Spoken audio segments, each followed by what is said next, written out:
Jadi saya ingin merespon apa yang menjadi statement Kepala Dinas Tenaga Kerja dan Transmigrasi Provinsi Sulawesi Selatan yang sebelumnya sudah dijelaskan ke rekan-rekan media dan TVRI di Sulawesi Selatan terkait dengan bagaimana proses pengosongan dan eksekusi terhadap keluarga Pak Abdul Rauf yang sudah menempati lahan tersebut selama kurang lebih 75 tahun lamanya.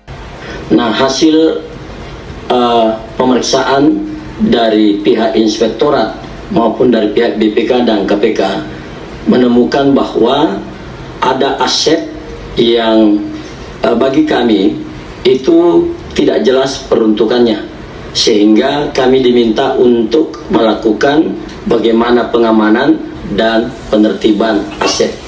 Oleh Pak Kadis ini sudah menjadi bagian dari kebohongan publik. Entah ini karena Pak Kadis mendapatkan informasi yang salah dari anak buahnya, ya, atau mendapatkan sumber-sumber lain yang berbeda dari fakta yang sesungguhnya terjadi di lapangan. Ada 3 poin yang saya lihat kekeliruan yang fatal yang disampaikan oleh Pak Kepala Dinas dalam rekaman klarifikasi dengan TVRI tersebut. Yang pertama, bahwa Kadis ini mengeksekusi lahan tersebut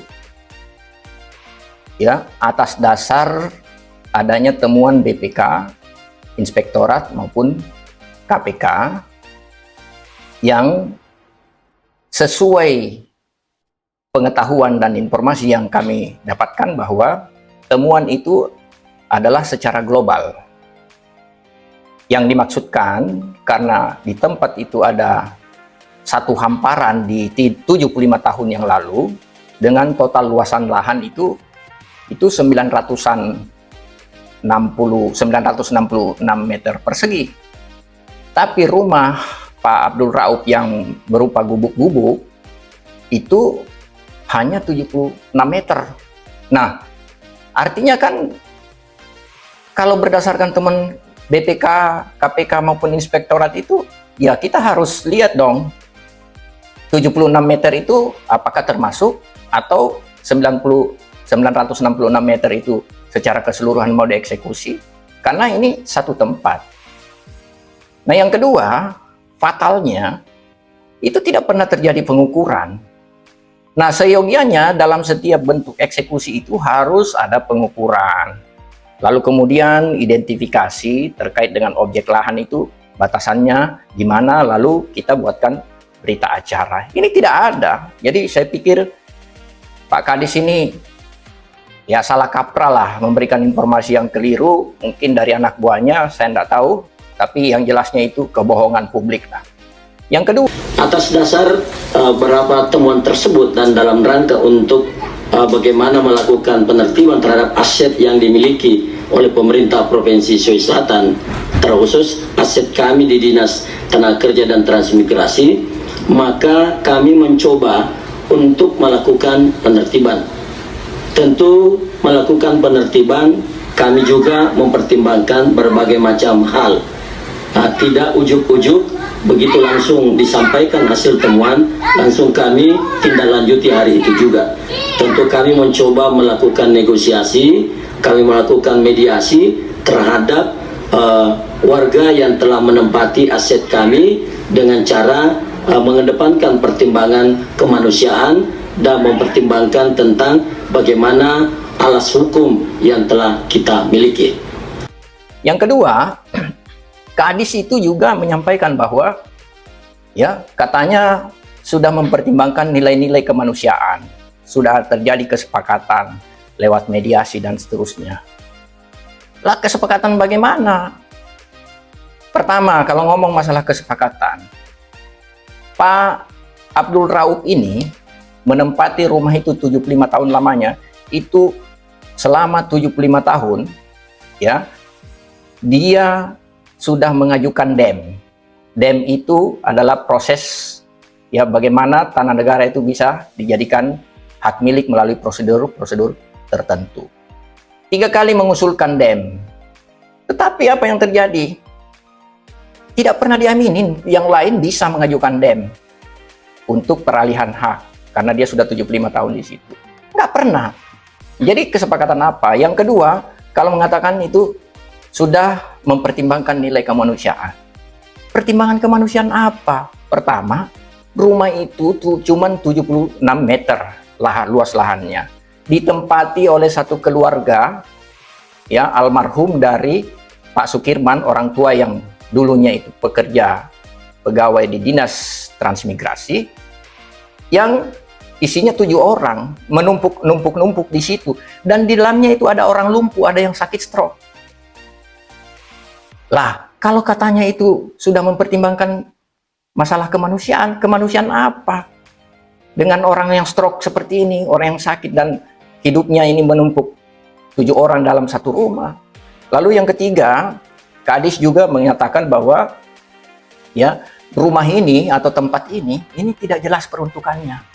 Lah, seluruh Sulawesi Selatan, khususnya Dinas Transmigrasi, tahu bahwa rumah ini sejak awal 75 tahun, ya, sampai tahun 2025, awal itu, dari tahun 1950-an, ditempati oleh almarhum Pak Sukirman, lalu kemudian generasinya Pak Abdul Rauf, itu sebagai rumah tinggal. Lalu kemudian rumah tinggal ini, ya, itu akhirnya ditempati oleh 7 orang di dalamnya. Lalu kemudian bukan hanya sampai di situ, Dinas Transmigrasi pun mendapatkan kontribusi pembayaran, ya, sewa atau apapun namanya, itu pernah secara rutin, entah per bulan atau per tahun, saya lupa waktu itu, dan ada kwitansinya bahwa itu dianggap milik Dinas Transmigrasi yang sudah menjadi rumah dan itu disewa. Jadi artinya 75 tahun ini peruntukannya jelas untuk rumah tinggal. Kok Kadis mengatakan itu tidak jelas peruntukannya? Ini kan ngawur namanya. Ini saya tidak tahu, bingung saya dengan kepala dinas ini. Ya, saya yakin beliau orang yang sangat bijak, tetapi karena mendapatkan, ya saya curiga mendapatkan informasi yang salah dari anak buahnya, sehingga akhirnya kebablasan seperti ini. Ini kan kalau kebohongan publik seperti ini dan semua 3 informasi yang disampaikan ini kebohongan, ini kan bisa kita pidanakan gitu loh. Dan saya lagi membuat kajian, ya, terkait unsur-unsur pidananya.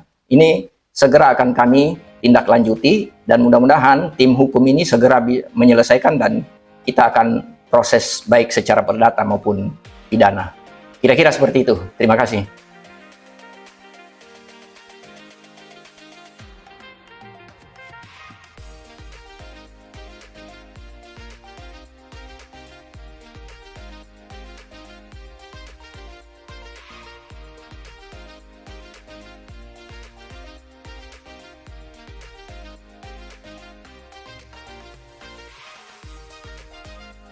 Terakhir, saya juga mau menyampaikan, ini kenapa kepala dinas mengeksekusi lahan ini, mengeksekusi Pak Rauf dan orang lumpuh lansia di dalam rumah, ya, pada saat last minute dari PJ Gubernur yang ada sekarang di penghujung akhir Januari 2025. Kenapa tidak tunggu sekalian dengan pejabat gubernur yang definitif, yang terpilih, supaya nanti dari Pak Gubernur yang terpilih ini bisa komprehensif melihat kondisi ini. Saya minta kepada gubernur yang terpilih, ya, tidak usah lagi pakai kepala-kepala dinas yang model seperti ini. Ya, susah ini, rakyat kemanusiaan tidak dipertimbangkan, tapi ngomong masalah kemanusiaan. Mediasi-mediasi mana yang dilakukan padahal itu DEM sudah diajukan berulang-ulang 75 tahun menempati. Ini syarat kepentingan saya lihat di sini. Permasalahan ini, Pak Gubernur, tolong diperhatikan yang masalah kepala dinas yang seperti ini dan jajaran yang anak-anak buahnya yang terlibat di bawah ini jangan lagi dipakai di dalam pemerintahan sampean nantinya. Terima kasih. Pak juga semua tahu persis bahwa Pak Prabowo sebagai kepala negara, Presiden Republik Indonesia, sangat-sangat concern dan di berbagai tempat selalu mengingatkan agar semua abdi negara, aparatur negara, sipil dan militer, TNI Polri, jangan sekali-sekali ada yang menyakiti hati rakyat. Apalagi ini 75 tahun sudah menempati tanah tersebut, kondisi ada lumpuh, ada orang lanjut usia, stroke, bertumpuk-tumpuk 7 orang di dalamnya, lalu mereka sekarang hidup tercerai-berai, entah bagaimana nasib mereka. Kira-kira seperti itu. Terima kasih.